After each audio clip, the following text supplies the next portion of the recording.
Well, greetings and salutations, everybody. I'm John Campia, and this is a special part 2 to this week's installment of Star Wars Talk. Now, what happened? We did the live stream as we normally do with Star Wars Talk a little bit earlier today, and while everything in studio sounded fine, there was an audio issue on the YouTube end, something about the way YouTube was receiving the audio transmission going out, and it was jarbled audio. So, unfortunately, we had to stop that live broadcast, but a whole bunch of people had already sent in their weekly questions about Star Wars, so I decided to make this secondary video to make sure we get to all those live questions that got sent in and give us a little bit of a feeling like we got our weekly dose of Star Wars talk. So we're going to do that right now, and we're going to pick up with the first question that came in. I actually got to this first question, but I'm going to answer it again here. And the first question came in from Last of the Time Lords, who wrote in, with all the original cast slowly dying off, Han in The Force Awakens, Luke in The Last Jedi, do you think Chewie will make it through Episode 9? I hope so. He is my favorite character. And where is his medal from Return of the Jedi? And yeah, I was joking around a little bit earlier that, what I've never understood is, okay, for whatever inexplicable reason you don't want to give Chewie a medal, fine. Why make him take that long walk down the aisle with Han and Luke at the end of Episode 4? During the awards ceremony, walking down the aisle is Han, Luke, and Chewie. The three of them. They all walk up to the podium, and then the princess puts a medal on Han and on Luke and not on Chewie. I've never understood that. But anyway, here's the thing. I don't think they're going to kill off Chewie for a couple of reasons. One, I just don't think they'll do that to Chewie. But more importantly, I don't see him dying off having a big emotional impact because, unfortunately, one of the things they haven't done well is had Chewie forming an emotional bond with somebody other than Han. Like, we've never seen him and Rey forming any kind of an emotional bond. So, you always kind of get a feeling like when the guy and the girl start really getting together, you're like, oh, the girl's going to die now for sure. But I just don't get that feeling with Chewie. Which is really unfortunate because, I love The Last Jedi. But I have several issues with it, and one of the issues that I had with The Last Jedi was the fact that here you had Chewie and Luke reunited again. Chewie and Luke, who were involved in every significant battle in Star Wars to date, they've been involved. They've saved each other's lives countless times. They were both there at the destruction of the first Death Star. They were both, super important in the destruction of the second Death Star. It's Luke and Chewie. And yet Chewie shows up on that island, and the only line of dialogue between them is Luke going, Chewie, what are you doing here? And after that, not another single line of dialogue between them. Not another single line of dialogue between them. I thought that was a massively missed opportunity. But anyway, do I think they're going to have Chewie die in Episode 9? I actually don't think so, because I haven't felt like they've been setting up the emotional ties between Chewie and any other character for his death to have any kind of a payoff. Luke's apparent death, and I still think there's a chance he's alive, but Luke's apparent death had big emotional hook to it at the end of a big climactic battle. Okay, I get that. Han's death had huge impact as well. I get that. They could have had more impact, but I get what they were doing. With Chewie, I just don't feel like they've set it up for his death to have any emotional impact. So I actually think, happily so, that Chewie's going to make it through to the end of Episode 9. I don't know that, but I'm hoping. All right, Nathan Oswald writes, will they ever explain how Maz got Luke's saber? I think they will, but I don't think they're going to do it in a movie. I think we will ultimately see or find an explanation for about how Maz Kanata ends up with Luke's lightsaber, but I don't see it happening in a movie. I think what we're more likely going to see is it happens in one of the novels or one of the comics, things that they sort of say are canon, sort of. But they're probably going to have that happen. So there's probably going to be a Maz Kanata novel or something like that, and it's probably going to be in the pages of those stories that we find out how Maz Kanata ends up with the lightsaber. We're probably not going to see it played on screen. That's just my guess. I could be wrong about that. JJ may have something else in mind. All right, we move on now to Orange Hand, who writes, I wish Ian McDiarmid, the actor who plays the Emperor, was in more films. He owns every scene he's in, especially Darth Plagueis one, where he's explaining the Darth Plagueis backstory. Theater tends to produce great actors. Yes, theater does tend to produce great actors. And look, whether it was in one of my all-time favorite comedies, Dirty Rotten Scoundrels, a lot of people forget that he's in that movie. He plays Michael Caine's butler in Dirty Rotten Scoundrels, or his turn as the Emperor. you're right. I feel like he should have been in a lot more films. I feel like his career should have done more. But, he's had an active career, but I would have loved to have seen him in more movies. I would have loved that. He's Anne's favorite character in the Star Wars universe. One of Anne's favorite things she ever got from, a convention or anything was she got to meet and get a picture with Ian McDiarmid, which is amazing. So she got that. And you're right. I'm with you. I wish he would have been in more stuff. I really do. All right. Next up. Last of the Time Lords writes, Anakin from episode 3 versus Kylo. Who wins? I'm going to go Anakin from episode 3 because at that point, I just think he was at a higher point of his powers at that point than Kylo was when we met him. So I'm going to take Anakin from episode 3. Could be wrong about that. Maybe it depends on when you ask me. I might give a different answer, but I'm going to go with that nonetheless for now. All right. Chris Martin writes, I wonder if Luke may appear to Kylo in episode 9 and explain how Vader turned back to light. Or do you think Kylo already knows and doesn't care? I think Kylo knows and doesn't care.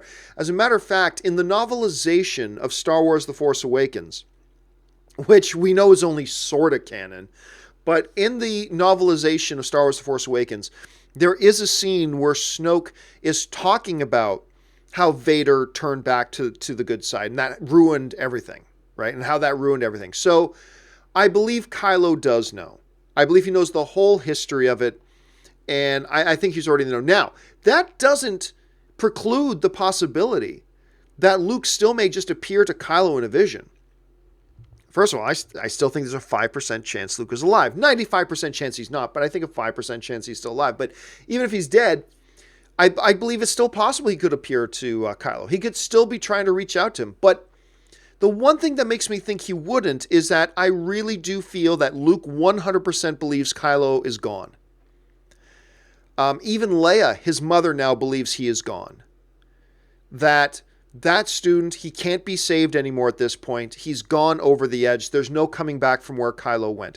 I believe that was the message of Kylo Ren in Star Wars The Last Jedi, that maybe there was still a chance at some point, but now that guy is gone. Even to the point where Leia, who in The Force Awakens saying there's still good in him, by the time we get to the end of The Last Jedi, she's like, nope, I get it. My son's gone.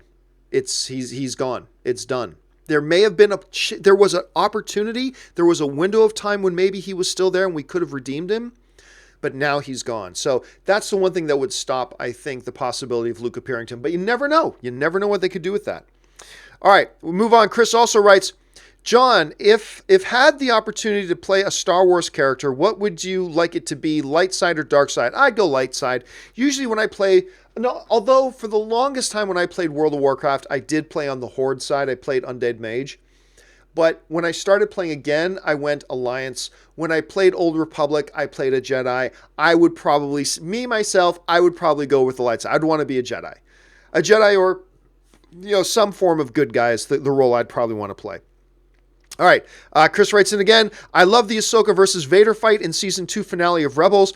Probably my favorite fight outside of Luke versus Vader in Return of the Jedi. And you know what? I'm not a fan of the Ahsoka Tano character, and I think that was the best fight scene in all of Rebels. I love that scene. I thought that scene was great. And I think they cheapened the scene by bringing her back later. I think they cheapened the scene. But as things stood, I think that might have been one of the best scenes in all of Rebels. I really do. It was fantastic. It wasn't just a great action sequence. It had emotion. It had narrative to it. You felt the weight of the history between these two characters, Vader / Anakin and Ahsoka. You felt all of that in that confrontation.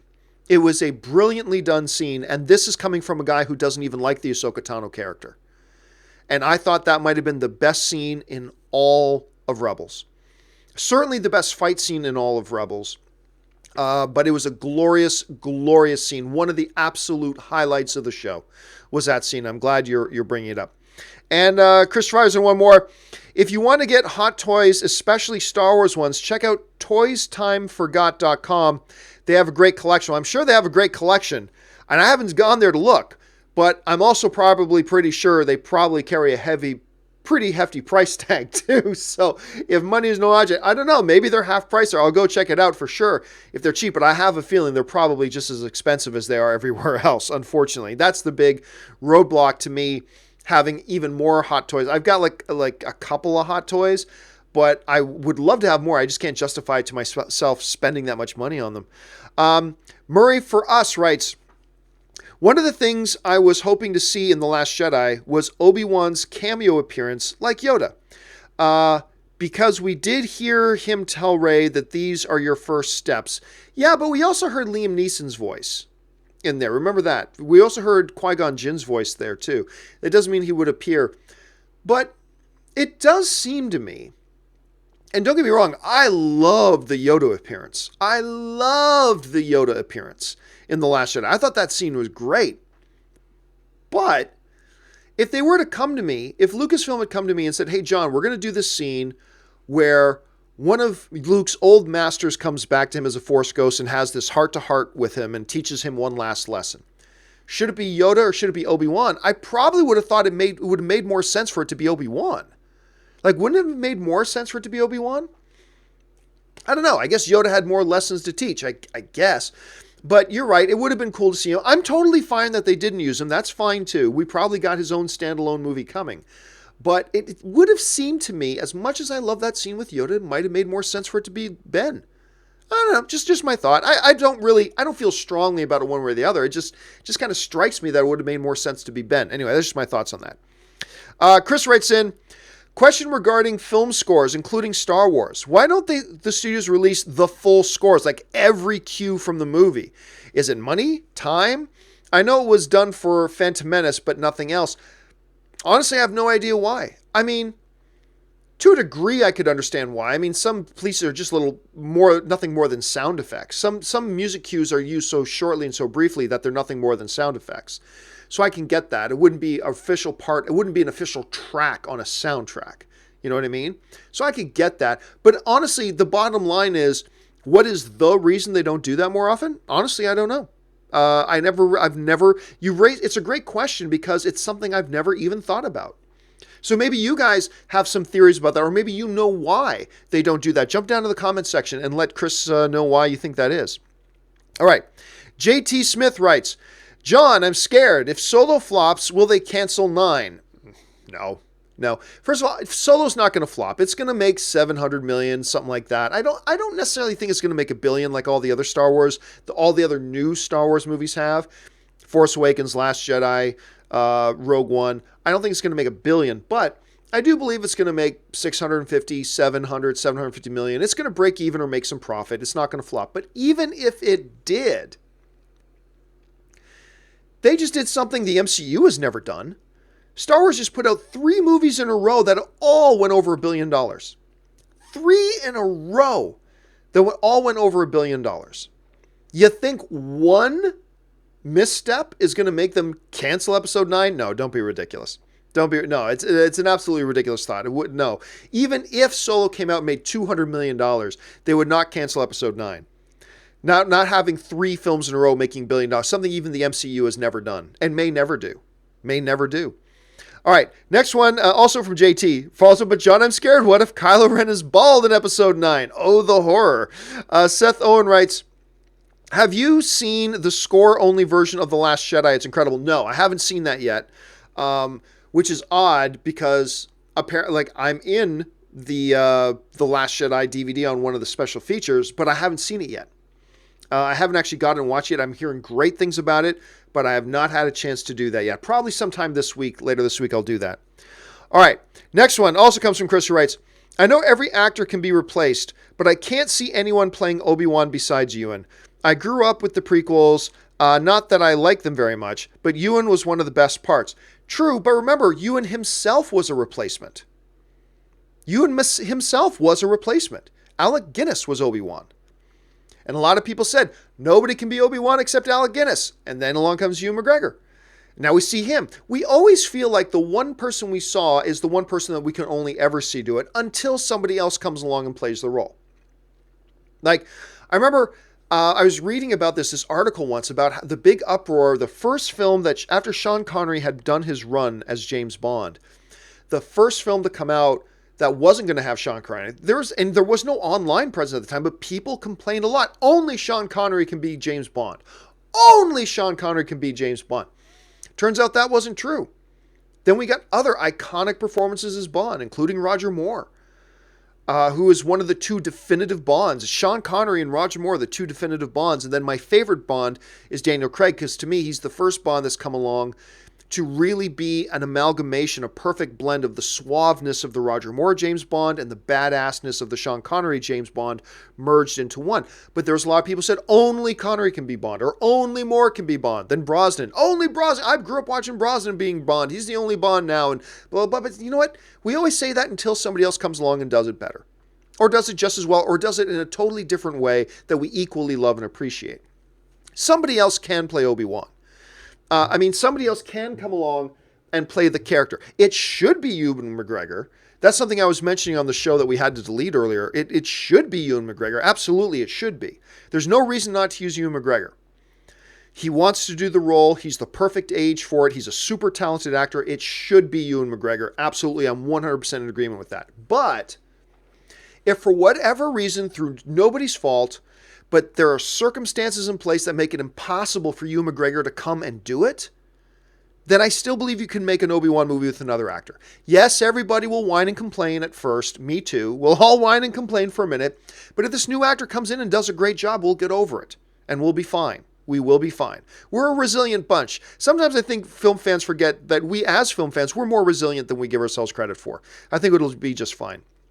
All right, next up. Nathan DC Marvel X writes, what happened to Kenobi's lightsaber after his death? You know, it's funny. Me and a friend of mine had a conversation about that once. It's like, okay, so he's in the middle of the fight. He sees Lucas escaping. He just holds up his lightsaber like this, lets Vader cut him down, and his robe and his lightsaber falls to the ground. What happens to Kenobi's saber? I don't know if there's some Legends book out there that writes about what happened to Kenobi's saber after the events of Star Wars Episode 4. But I got to imagine it just got destroyed.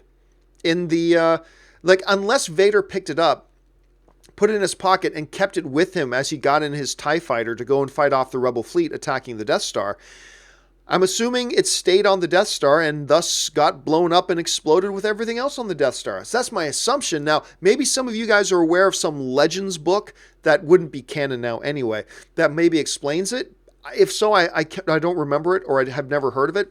Jump down in the comment section, let me know, but I just assume it got destroyed. That's my assumption at this point. All right, next one comes to us from Third Man. And Third Man writes, have you watched the director's feature for The Last Jedi? Such great behind-the-scenes feature. They really delve into the Mark and Ryan disagreements and other topics. Again, I haven't had a chance to watch it yet, but one of the things I am most looking forward to seeing is definitely the commentaries. Commentaries and the director featurettes and all that kind of stuff are always my favorite things, because that's where you get all the stories. So I'm dying to see it, but I have not seen it yet myself. Third Man writes, next time you watch The Last Jedi, watch the throne room battle closely. It was great, but if you watch the beginning, the guards on the left dance around and don't even try, kind of like the Jedi versus Palpatine in Sith. Well, listen, that is a classic old... That is a trait and a practice that goes back 100 years in cinema. 18 villains attack the hero, and they all seem to attack him one at a time, as the rest stand around doing this. And then when it's their turn, then they run in and take him on. Like 20 guys attack them at once, but only one at a time. The rest kind of make it look like they're doing something by moving around. That is a classic old technique used in film. It ain't just Star Wars that's done it. So I totally get it. Yep. And there are moments just like, hey, why don't the four of them just surround them at once and all move in with their weapons at the same time, so in case it can only block one. But yeah, it's an old trope that's been used in Hollywood for a lot of years. But it's a good observation. They totally do that. Anthony R. pointing out a problem we were having during a live stream, that there were audio issues. There definitely were. Darth Impact writes, hey, John, the other day you said that Palpatine defeated Yoda in Revenge of the Sith, but John, the Force lightning threw them both off the podium. Yoda just happened to fall. That's not defeat, just failed. Oh, it's defeat, because what happened? Did Yoda then come flying back up? Nope, he ran away. I think Yoda felt he was beat. And he says to Bail Organa, I failed. Because he ran away. I think he realized he was beat. And he beat a hasty retreat. So, I mean, it wasn't a one-sided fight by any stretch of the imagination. It was close, but at the end of the day, Yoda's the one who retreated. I think he realized he was beat. whether it was because of circumstance or happenstance or whatever, Yoda got beat. And if you got to stand back and you got Yoda, and if I'm the referee and you got Yoda in the middle of the ring and Palpatine, you're holding their hands and you got to raise one of their arms up, it's Palpatine that had his arm raised. He won. So I don't like it, but that's the way it was. Yoda's the one who retreated at the end. More complaints about the sound. I get it, yeah. Strange noise, yep. Audio background, more people writing about this stuff. Rick Keir writes, I love the show. You may hate me after this, but I love Star Wars prequels. Hey, look, there's nothing wrong with loving the Star Wars prequels, man. I mean, I hate them, and nothing's ever going to change my mind about that. I've tried. I've given the movies too many chances. But that doesn't mean you're supposed to hate them. If you watch the movies, look, all films are subjective. If you watch the movies and they work for you, that's awesome. I celebrate that with you. I'm never going to try to take away your joy if you love them. I'll be honest with you. If you ask me what I think, I'll give you my honest opinion, which is I hated them. I think they're trash. But that doesn't mean you're supposed to hate them. If you like them, art hits us all differently. If they hate you in such a way that gave you joy and you enjoyed them and you had fun with them, that's great. I'm never going to poo-poo on that. Let's see. Big Mac 076 writes, to see Solo in the best theater, you said Dolby at AMC Prime. Seeing two separate theaters on their site, Dolby at AMC Prime and Dolby at AMC, Prime at AMC, which is better? To be honest, I don't know what the difference is. I'd have to look into that because right off the top of my head, I got to tell you, Big Mac, I don't know what the difference is. When I was there, they were converting. Now, it's been a while since I've been at AMC. Like working with AMC. It's been a while since I worked with AMC, but when I was there, they were converting all the AMC Primes into AMC Dolby theaters at AMC Prime. So what the difference is, or if some AMC Primes don't have the Dolby Vision, I'm not aware. You very well could be the case, but I'm not aware. So I wish I had more information for you on that. Best thing to do is to write to customer service at AMC and ask them the difference, and they're usually pretty good at getting back to you pretty quick. Let's see. Who Flung Poo writes in, just wanted to thank you for your patience with questions you get over and over and over. Not all of us have been watching since your Man of Steel review. And yes, see, that's the thing. Sometimes, I do a show every day. So sometimes people ask questions that have been asked before. It happens. And sometimes other people get impatient with that. I'm like, guys, not everybody watches every show that I've done or have been watching me for the past 5 years. So yeah, some questions will get brought up several times. You know what? When me and my buddies get together, we'll often talk about things we've talked about before. When you and your buddies get together, you'll talk about things that you've talked about before. So yeah, it doesn't bother me whatsoever because I know not everybody watches every show. So totally good. Thanks for pointing that out, Hoomfalong Poo. I appreciate that. And you still got one of the best names on YouTube. Let's see.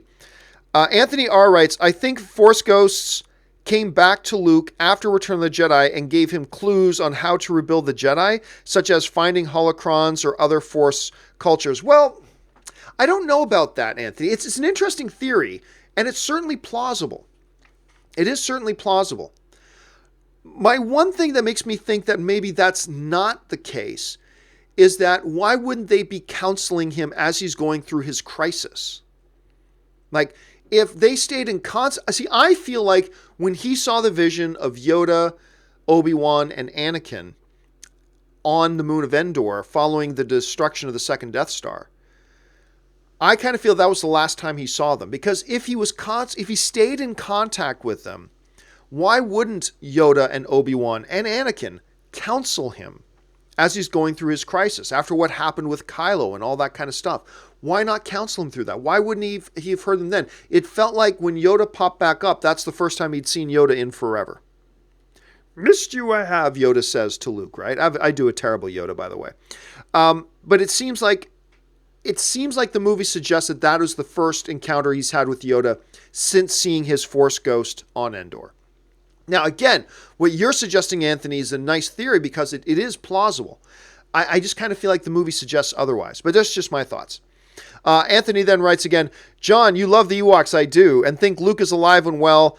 I love the space whales and think Snoke is alive somewhere and trolled Kylo. Well, don't get me wrong.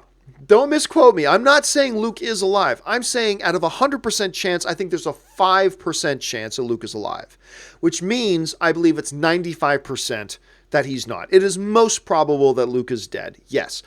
I'm simply saying there was nothing in the movie that 100% definitively said Luke is dead, right? So I believe there's the smallest chance he's alive, that he just literally force teleported himself somewhere else. Possible. Unlikely, though. So don't misquote me and say, I think Luke is alive. No. I think there is a small sliver of a 5% chance he's alive somewhere. And you like the space whales? I hate them, but if you like them, that's awesome. And hey, look, and if you actually do think Snoke is still alive, you're not the only one to think so. I know there's a bunch of people out there that think that Snoke is still alive. I think there is quite a big explanation point. No, he's dead.